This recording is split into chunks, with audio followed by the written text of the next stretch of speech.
आज अपन स्टार्ट करेंगे साइंस में बायोलॉजी। ठीक है, तो अपना जो फर्स्ट टॉपिक है इसमें वो है डाइजेस्टिव सिस्टम, पाचन तंत्र। और ये अपने 16 टॉपिक्स है, तो 16 टॉपिक्स की 16 वीडियो समथिंग में बना दूंगा। चलते हैं अपन टॉपिक पे, डाइजेस्टिव सिस्टम पे। पाचन तंत्र, डाइजेस्टिव सिस्टम। पादप और जंतुओं में पोषण, nutrition in plants and animals. पोषण वह प्रक्रिया जिसके द्वारा कोई जीव भोजन ग्रहण करता है और इसका उपयोग करता है, पोषण कहलाती है। पोषक तत्व वे पदार्थ जो जीवों को पोषण प्रदान करते हैं, पोषक तत्व कहलाते हैं। कार्बोहाइड्रेट, प्रोटीन और वसा मुख्य पोषक तत्व हैं और मैक्रोन्यूट्रिएंट कहलाते हैं। खनिजों और विटामिन की कम मात्रा में आवश्यकता होती है और इसलिए उन्हें सूक्ष्म पोषक तत्व कहा जाता है। पोषण के तरीके, मोड्स ऑफ न्यूट्रिशन में दो प्रकार के होते हैं, स्वपोषी पोषण, विषमपोषी पोषण। स्वपोषी पोषण, ऑटोट्रोफिक न्यूट्रिशन, पोषण की वह विधि जिसमें जीव अपना भोजन स्वयं तैयार करता है, स्वपोषी पोषण कहलाता है। जैसे कि उदाहरण है, हरित पादप और नील हरित शैवाल पोषण की स्वपोषी विधि का अनुसरण करते हैं। पादपों में पोषण, हरे पादप अपना भोजन स्वयं बनाते हैं। वे सूर्य के प्रकाश की अवस्थिति में भोजन बनाते हैं। सूर्य का प्रकाश ऊर्जा प्रदान करता है। कार्बन डाइऑक्साइड और जल कच्चे माल है और क्लोरोप्लास्ट वह स्थान है जहां भोजन बनता है। कोशिका का रसोईघर क्लोरोप्लास्ट को बोला जाता है। प्रकाश संश्लेषण, फोटोसिंथेसिस, प्रकाश संश्लेषण की पूरी प्रक्रिया को निम्नलिखित समीकरण द्वारा दिखाया जा सकता है।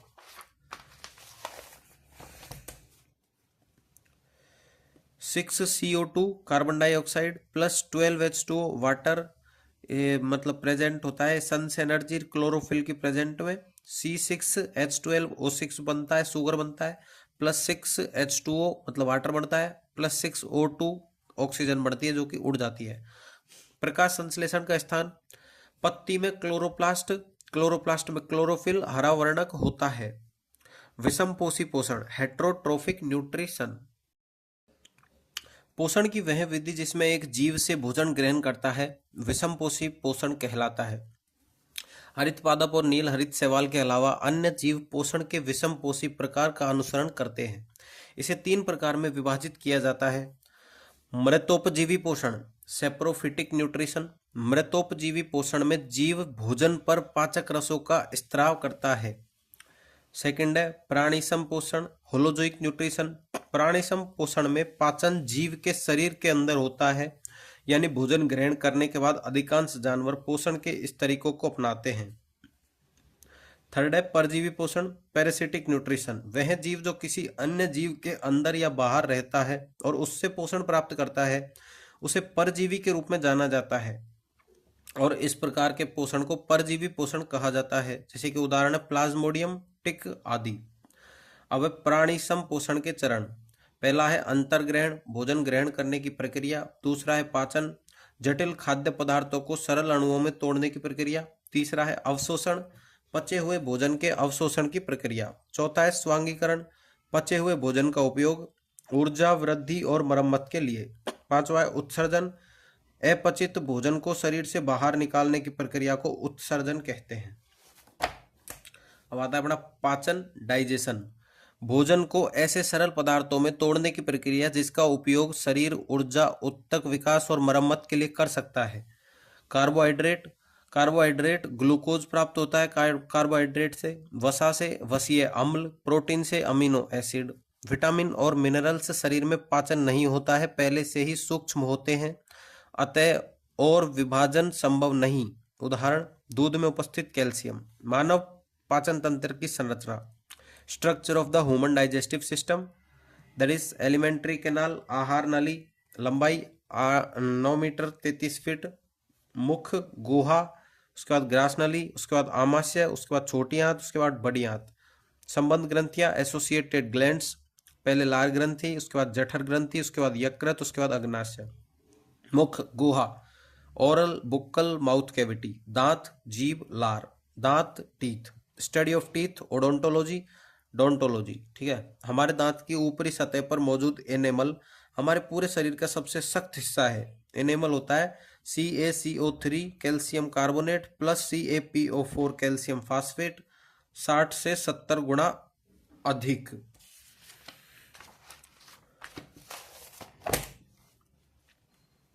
अब आता है वयस्क व्यक्ति में दांतों की संख्या 32, 16 + 16। शिशुओं में दांतों की संख्या 20, 10 + 10।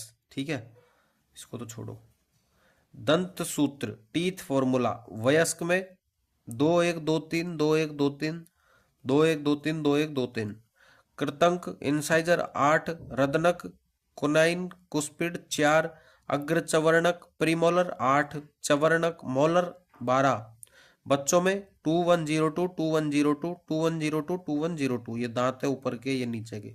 कृतंक 8, रदनक 4, अग्र चवर्णक है ही नहीं, चवर्णक 8। दूध के दांत 20 होते हैं। दूध के दांत 20 होते हैं। 3 से 4 वर्ष की उम्र में 2 बार टूट कर आ जाते हैं। अक्ल दाढ़ विजडम टीथ 18 साल की उम्र के बाद आते हैं। संख्या होती है 4। यह चवर्णक में शामिल किए जाते हैं। यह अवशेषी अंग है। अब आते हैं दांत। कृतंक इंसाइजर, इन्हें स्माइल टीथ कहते हैं। 8 होते हैं। यह भोजन को काटने के काम आता है। रदनक कैनाइन 4, नुकीले दांत, कार्य चीड़ फाड़ करना। अग्र चवर्णक प्रीमोलर 8, कार्य होता है पीसना। चवर्णक मोलर 12, लार को मिलाना और पीसना। मानव दांत की विशेषताएं। Characteristics of human teeth. Thecodont ग्रेवदंती, मसूड़ों में फंसे दांतों को। विषमदंती हेटेरोडोंट, सभी दांतों का समान न होना। मछली मगरमच्छ के समान दांत होते हैं। द्विबारंती डाइफोइडेंट, कुछ दांत जो कुछ दांत जो 2 बार आते हैं उसे द्विबारंती कहते हैं। डाइफायोडेंट। जीभ टंग, यह पेशीय अंग है। यह एक हायोड हड्डी से जुड़ी होती है। एक मानव जीभ में औसतन 2000 से 8000 स्वाद कलिकाएं मौजूद होती हैं। जीभ की लंबाई 10 सेंटीमीटर होती है। जीहा सतही स्तना। टंग सरफेस एनाटोमी, ये कसेला उमामी, ये वाला नमकीन को चखता है, ये वाला मीठे को चखता है, ये वाला खट्टे को चखता है, ये वाला कड़वे को चखता है। पेपिला पेपिलाई, ऊपरी सतह पर कई प्रकार के पेपिला होते हैं जो छोटे छोटे उभार होते हैं जिनमें स्वाद कलिकाएं होती हैं। स्वाद कलिकाएं टेस्ट बड्स, पेपिला के भीतर अंत स्थापित स्वाद बोध के लिए जिम्मेदार। अब आता है मुख गुहा, बक्कल कैविटी। मुख गुहा में ही लार ग्रंथियां पाई जाती हैं। जबड़े के नीचे और पीछे 3 जोड़ी प्रमुख लार ग्रंथियां होती हैं। पहली है पैरोटिड लार ग्रंथि, कर्णमूल, तीनों में सबसे बड़ी, कान के पास, संख्या में 2 होती है।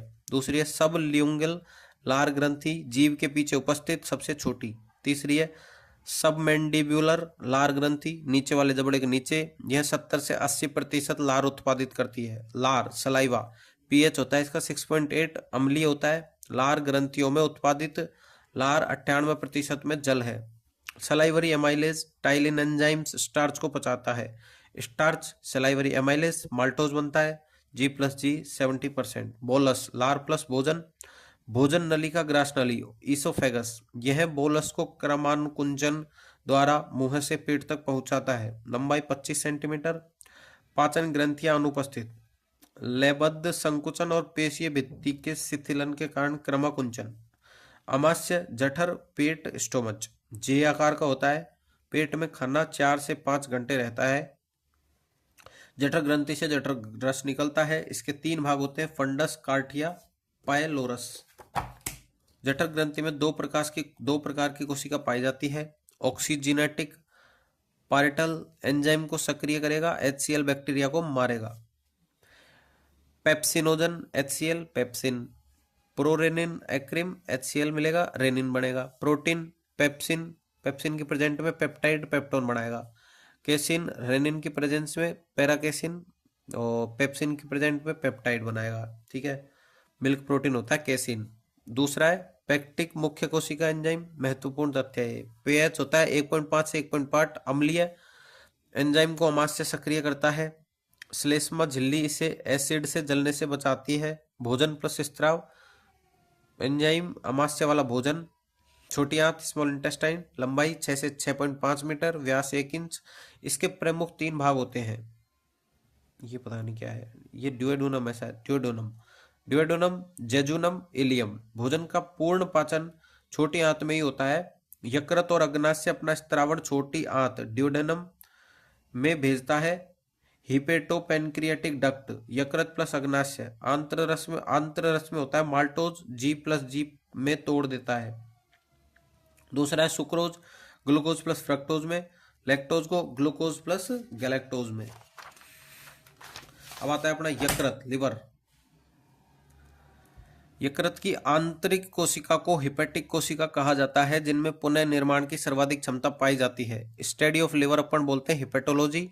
यकृत हमारे शरीर का आंतरिक अंगों में सबसे भारी, वजन में 1.5 से 1.7 किलोग्राम होता है और सबसे बड़ा अंग है। बाहरी अंगों में चमड़ी सबसे बड़ा अंग है। यकृत सबसे बड़ी बहिस्त्रावी ग्रंथि भी है। यकृत के कार्य फंक्शंस ऑफ लिवर: पित्त रस का निर्माण करना, ग्लूकोज या ग्लाइकोजन का संग्रहण। यह मानव शरीर का भंडार कक्ष स्टोर रूम कहलाता है। एडिपोज टिश्यू वसीय उत्तक के रूप में वसा को संग्रहित करना। विटामिन ए, डी, ई व के का संग्रहण। अल्कोहल और ड्रग्स का चयापचय। शराब की अधिकता से लिवर सिरोसिस होता है। नोट: शराब का पाचन आमाशय, लेकिन जहरीले तत्व लिवर में जमा होते हैं। विषाक्त तत्वों के प्रभाव को कम करने के लिए लीवर द्वारा डिटॉक्सिफिकेशन लीवर द्वारा किया जाता है। कफर कोशिकाएं: फेमोसाइटोसिस भक्षण कार्य। पित्तरस बाइल जूस, यह यकृत द्वारा उत्पादित होता है, जबकि गॉल ब्लैडर में जमा हो जाता है। वसा का 95% पायसीकरण, वसीय अम्लों के छोटे टुकड़ों में टूटना पित्त रस द्वारा होता है। निर्माण 600 से 700 मिलीलीटर, पीएच 7.9 से 8.5, क्षारीय। रंग पीला, वर्णक बिलिरुबिन, हरा वर्णक बिलीवर्डिन। एंजाइम नहीं पाया जाता। पित्ताशय में पित्त रस संग्रहण होता है। अग्नाशय पेनक्रियाज। मिश्रित ग्रंथि हेट्रोक्राइन। बहिस्त्रावी ग्रंथि रस और एंजाइम भोजन के पाचन में मदद। अब आती है अपनी अंतःस्त्रावी ग्रंथि हार्मोन। रक्त शर्करा नियंत्रण में सहायक होती है। संरचना इसकी है पत्तीनुमा आकार। खोज लैंगरहेंस ने करी। 2 हार्मोन इंसुलिन और ग्लूकागोन। अब आता ग्लूकोज इंसुलिन की प्रेजेंस में ग्लाइकोजन में टूटता है, रक्त शर्करा को बढ़ने से रोकता है। ग्लाइकोजन ग्लूकागोन की प्रेजेंस में ग्लूकोज में टूटता है, रक्त शर्करा को गिरने से रोकता है। इन प्रक्रियाओं को हाइपरग्लिकेमिया कहते हैं। अग्नाशय रस 3 मुख्य एंजाइम। यह अग्नाशय रस का निर्माण 1 लीटर प्रतिदिन करता है। इसे छोटी आंत को भेज दिया जाता है। एमाइलेज स्टार्च को माल्टोज में तोड़ देता है। लाइपेज लिपिड्स को वसीय अम्ल में तोड़ देता है। ट्रिप्सिन प्रोटीन को पेप्टाइड में, पेप्टाइड को अमीनो अम्ल में। इसे पूर्ण पाचक रस कहते हैं। अग्नाशयी कोशिकाएं: अल्फा सेल, ग्लूकागन फिर बीटा सेल, फिर gamma cell. Insulin endocrine hormone. F cells exocrine. अग्नाशयी रस बड़ी आंत लार्ज इंटेस्टाइन। लंबाई 1 से 1.5 मीटर, व्यास 3 इंच। इसके मुख्यतः 3 भाग होते हैं। सीकम बंद थैली, ब्लाइंड सैक थैली जैसा आकार। इसमें वेस्टियल ऑर्गन वर्मीफॉर्म उपस्थित है। अवशेषी अंग है अपेंडिक्स। कोलोन पानी का अवशोषण छोटी आंत में, बड़ी आंत में। छोटी आंत में कार्बोहाइड्रेट, प्रोटीन, वसा, खनिज, सोडियम, पोटेशियम, कैल्शियम को छोड़कर और विटामिन के को छोड़कर बाकी सबका अवशोषण होता है। बड़ी आंत में जल और विटामिन के, खनिज, sodium, phosphorus, calcium, medicine, caffeine, nicotine, सड़ा कार्बोहाइड्रेट बी, अंडा, जलेबी, अल्कोहल, डोसा एटसेट्रा। मलाशय रेक्टम मल का कुछ समय तक संग्रहण और फिर गुदा से निकास। पाचन तंत्र की बीमारियां: पीलिया, जॉन्डिस। संकेत: आंखों व चमड़ी का पीलापन। कारण: बिलिरुबिन का अति स्त्रावण। बड़ी आंत का सिकुड़न, irritable bowel syndrome. Symptoms of IBS include abdominal pain, diarrhoea, constipation. Diarrhoea दस्त, बहुत अधिक क्रमाकुंपन गति, मल तरलता, भोजन का कम अवशोषण। महत्वपूर्ण तथ्य: गाय खरगोश की छोटी आंत अपेक्षाकृत लंबी होती है। खूर वाले जानवरों के आमाशय का सबसे बड़ा हिस्सा रूमेन होता है। मछली में होमोडोंट दांत पाए जाते हैं। छोटी आंत के अवशोषण क्षेत्र में बड़े हुए अंगुलीनुमा विलाई कहलाते हैं। पाचन तंत्र की जांच एंडोस्कोप। भोजन के पाचन की प्रक्रिया के दौरान होने वाले ऊर्जा परिवर्तन को रासायनिक ऊर्जा से ऊष्मा ऊर्जा कहते हैं। ठीक है, अपना ये हो चुका है डाइजेशन बिल्कुल कंप्लीट। अब अपन नेक्स्ट जो करेंगे वो करेंगे स्केलेटल सिस्टम, कंकाल तंत्र। चैनल को सब्सक्राइब करना। पूरी प्लेलिस्ट लेके आऊँगा साइंस की, चल रही है, 2-4 दिन में कंप्लीट हो जाएगी पूरी।